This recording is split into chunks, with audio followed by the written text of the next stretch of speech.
ফারাক্কার অর্জুনপুর প্রাথমিক স্বাস্থ্যকেন্দ্রে ওষুধ দিচ্ছে একজন নাবালক। হ্যাঁ, ঠিকই শুনেছেন। স্বাস্থ্যকেন্দ্রে যেখানে চিকিৎসক থাকেন, যেখানে ফার্মাসিস্ট থাকেন এবং বিভিন্ন চিকিৎসা কেন্দ্রে কর্মরত কর্মীরা থাকেন, সেখানে একজন নাবালক, হ্যাঁ ঠিকই শুনেছেন, নাবালক যে উচ্চ মাধ্যমিক পাসও করেনি, সেই ফারাক্কার অর্জুনপুর প্রাথমিক স্বাস্থ্যকেন্দ্রের নাবালক ওষুধ দিচ্ছে।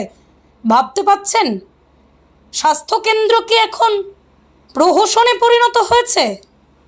হসপিটালের ফার্মাসিস্ট আড্ডা মারতে ব্যস্ত। ঘটনাটি ঘটেছে বৃহস্পতিবার দুপুরে। রোগীর নাম সজির উদ্দিন শেখ ওরফে মিলন, রোগীর বাড়ি অর্জুনপুর। এই ভিডিওটি সোশ্যাল মিডিয়ায় ভাইরাল হয়। একটাই প্রশ্ন, মানুষের স্বাস্থ্য, মানুষ চিকিৎসা কেন্দ্রে যায় সুস্থ হতে, কোনো রোগ নিরাময়ের জন্য, সাময়িক সুস্থ হওয়ার জন্য আশেপাশের স্বাস্থ্যকেন্দ্রে যায়। সেই স্বাস্থ্যকেন্দ্র কি মানুষের জীবন নিয়ে এখন ছেলেখেলা হয়ে গেছে, যেখানে